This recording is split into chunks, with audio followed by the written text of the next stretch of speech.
Yo, what's going on, everybody? Welcome to another episode of 3.5 Podcast, the political education show by a humble student who is just trying their best to learn as much as I can and share what I think is important. I think there's a call for that. There's a need for more people to do that. I am Sierra, your host. As you can see, I have my bad bitch warrior outfit on. I love to fight. That's what we need. We need warriors, but we need warriors of the mind. We need warriors of the mind. We need warriors of the spirit, of the will. Also warriors that know how to fight. That's always valuable. That's always valuable, even in a perfect, benevolent nation or community. You need defenses. You need defenses somehow, because there's always going to be someone trying to fuck with you. And you just have to prepare for that. You just got to prepare for that. But I want to bring out the warrior spirit, the motivation, the motivator, the energy that's geared towards really getting down and doing shit about our plight and doing it intellectually, doing it intelligently. I want to make some announcements. One of them is that I'm going to be changing the schedule from one video a week to one video a month. And that is because there's a lot of other projects that I'm trying to accomplish, and I want time to do them all and also give a quality video. So although I say once a month, I might try to squeeze in some more videos, even if they're not necessarily episodes, but just something to keep the information flowing. But yeah, the schedule is going to be changing from every Monday to a Monday a month. I don't know which Monday in the month. So just look out for that. You will get a video at least once a month. So today's episode, a lot of what I'm going to be talking about is from this book, Wages of Rebellion, The Moral Imperative of Revolt by Chris Hedges. I am only about halfway through, but so far it's an amazing book, and I encourage anybody to read this. It would be a required reading if I had a school. So anyway, I'm going to be talking about, it's really about Palestine. But the way I want to bring it up is from the perspective of survivors of the Jewish Holocaust, and Chris Hedges talks about it. Dr. Mark Edelman, who before he died in 2009 was the sole survivor of the 5-person command that led the April 1943 Warsaw Ghetto Uprising. Edelman, who was 23 years old when he helped lead the uprising, refused to hold up his actions as more moral than the actions of those who walked with their children to the gas chambers. After all, he said, by the time of the uprising, he and the other resistance fighters knew that death was, for most of them, inevitable. The uprising ended when the Germans burned and razed the ghetto. Edelman escaped through the sewers and was carried away from the ghetto on a stretcher by members of the underground, posing as members of the Polish Red Cross. A sign reading typhus was placed on his body. German soldiers' fear of contracting typhus ensured his easy passage through checkpoints. One of the women carrying the stretcher, Alina Margolis, later became Edelman's wife. She and Edelman were socialists. They did not support the Zionist leadership decision during World War II to negotiate with the Nazis so Jews could leave Europe for Palestine. Edelman and Margolis were committed to building societies where Jews could remain in Europe. They sought to foster a solidarity and common cause with all anti-Nazi forces, rather than retreating into the exclusive Zionist call for a Jewish state. They believed that capitalism was the problem.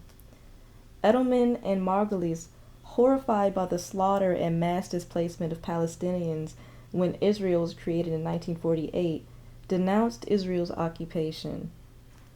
They defended the right of the Palestinian people to resist that occupation, even through violence. They saw in the Palestinian struggle their own fight against German occupation during the war. And how ironic is that these survivors of the Holocaust see now the Israeli state today causing similar atrocities to the Palestinian people. And this is something that there's still a lot of people who are unaware just how serious and just how menacing the Israeli occupation of Palestine is. If you want to know more information about the Palestinian situation, I strongly encourage watching Abby Martin's documentary, Gaza Fights for Freedom. It's an outstanding movie. They have people there with the Palestinian people during the March of Return. It's an in-depth, it's a face-to-face look at what they face every day. Not having access to clean water, their dwellings, the entire community looking like the war was just yesterday because there's a ban on allowing materials in to fix their infrastructure. There's so much going against them, and they're still resilient, and they're under a rule that is absolutely, it's evil. It's evil is the only way to really put it. I do a lot of things. One of the things I do is I make applications. I'm an Android developer. I'm a software developer specializing in Android, but I made an app. It's the very early stages. It's called Osmosis. Osmosis meaning the unconscious assimilation of ideas, and that concept is employed through the use of music. I take suppressed or important information, usually spoken by potent or revered voices or just substantial voices, and I put it in a song in a way that the hope is you would absorb the information, the quotes, the things that's being said in a similar fashion that you would absorb lyrics to a song. So that's what the Osmosis app is all about. I also have other features that I want to be adding into it, so it's not just a playlist of songs that I've made, but one of the songs is from the perspective of an ex-Israeli soldier, and they describe what it's like to be an Israeli soldier, and he described it as being a terrorist. And here's the song right here. Sometimes Israeli soldiers themselves dissent, even in the face of very severe repercussions, one of whom is Iran Afrati. Iran, you went from being a soldier in the IDF to being a very outspoken critic of both the occupation and continued takeover of Palestine. What made you go through such a profound transformation? I didn't feel like I'm protecting anyone. I didn't feel like I'm helping anyone feel more safe. I felt like I am a terrorist. And my job was literally to scare people so they cannot think about acting against the Israeli settlers or the Israeli military.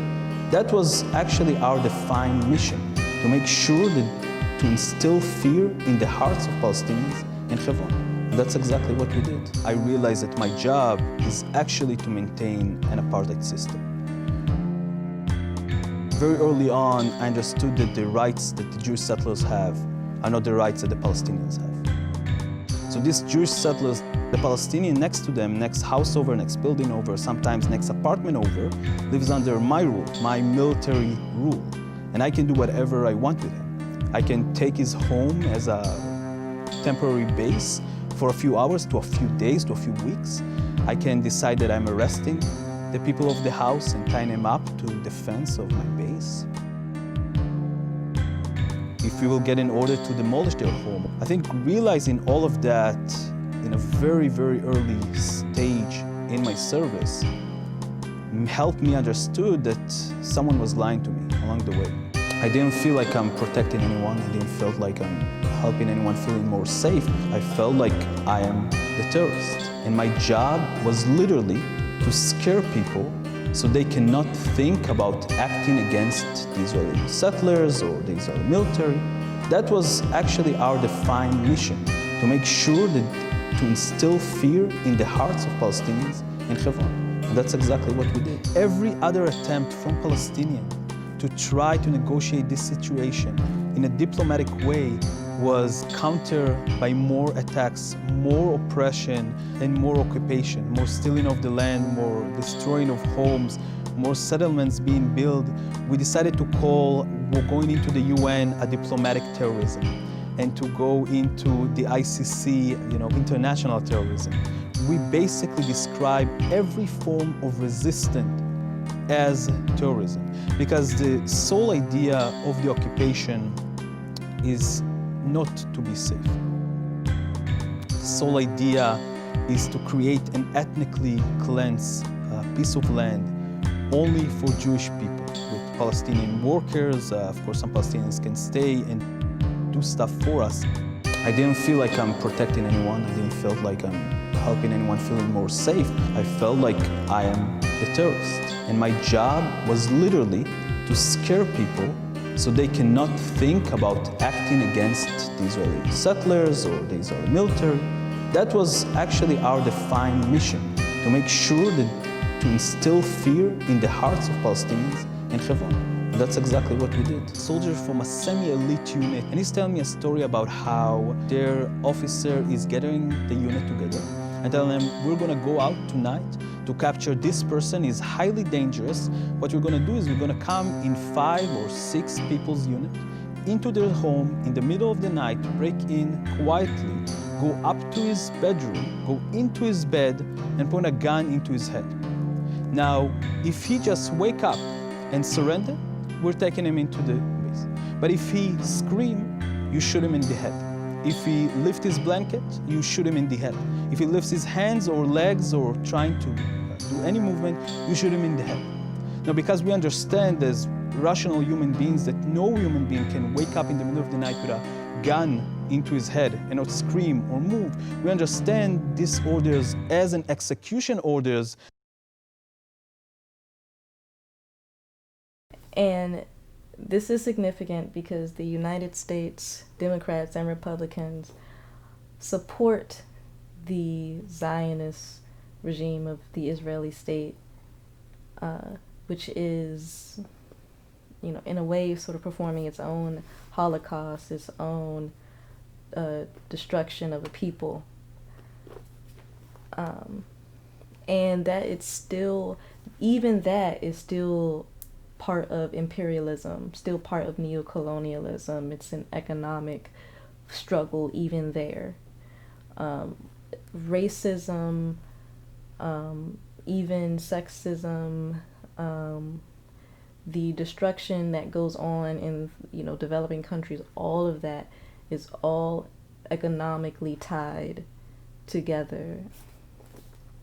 So I want to end on focusing on education again, focusing on political consciousness, the consciousness of the people, or the unconsciousness of people.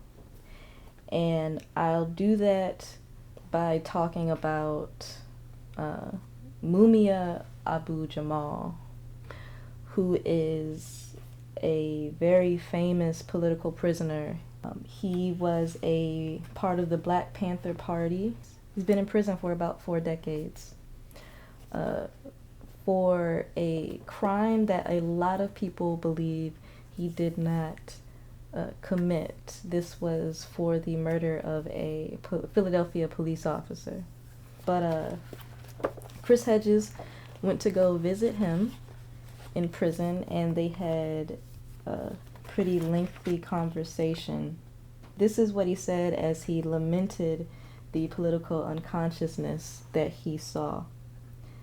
"When I first got out in the yard," he said, "and I heard groups of men talking about how Sarah was going to marry Jim, or how Frank had betrayed Susan, I thought, damn, these cats all know each other and their families. That's odd. But after a few minutes, I realized they were talking about soap operas. Television in prison is the great pacifier. They know how many cars Jay-Z has, but they don't know their own history. They don't understand how they got here. They don't know what is being done to them. I tell them they have to read, and they say, 'Man, I don't do books.' And that is just how the empire wants it. You can't fight power. You can't fight power if you don't understand it. And you can't understand it if you don't experience it and then dissect it." So there it is again, that concept of needing to understand the machine. Needing to understand the empire, the nature of empire. You need to understand power, where it comes from, why it's there, how it's being utilized. Education being so important in a revolution. Now this is going to go into a concept of Black prophetic tradition, which I just heard about this term, a way of speaking about it, which I think is sad, because political education is extremely vital in Black liberation. In African American history, our liberation movements have revolved around education in a lot of different ways. But education has been a foundation of Black liberation throughout our history. And it's super important to bring that tradition back. We've been at the forefront of attacking empire, of criticizing it, of critiquing it. It's a part of our tradition, our Black prophetic tradition. The effort to silence Abu Jamal is part of the cultural drive to crush the remnants of the Black prophetic tradition.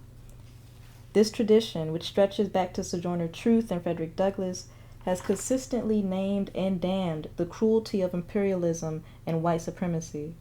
It has been our most astute critic of empire.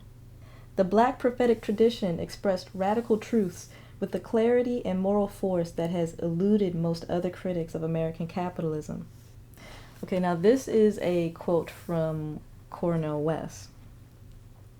"The Black prophetic tradition has been the leaven in the American democratic loaf," West said. "What has kept American democracy from going fascist or authoritarian or autocratic has been the legacy of Frederick Douglass, Harriet Tubman, Sojourner Truth, Martin King, Fannie Lou Hamer. This is not because Black people have a monopoly on truth, goodness, or beauty. It is because the Black freedom movement puts pressure on the American empire in the name of integrity, decency, honesty, and virtue. Produce justice. The tradition has been diminished by what West called the emaciation of the Black press that once amplified the voices of Black radicals. The decline of the Black press and the consolidation of the media, especially the electronic media, into the hands of a few corporations has shut out those who have remained faithful to this tradition." West does not appear on MSNBC, where the Black and white hosts serve as giddy cheerleaders for Obama, and was abruptly dropped as a scheduled guest on an episode of CBS's Face the Nation that aired after the 50th anniversary of the March on Washington. Because the Black prophetic tradition is rarely taught in schools, including primarily African American schools, it is at risk of being extinguished. The Black prophetic tradition. Calling out the system, calling out the empire, speaking about socialism, about a society that focuses on the needs of the people. This is a legacy, educating one another. This has been traditions for Black people. And it's really important that we bring those voices to the forefront. So, that's it for this episode. I hope you learned something. And be safe, be easy, stay beautiful, and see you next time.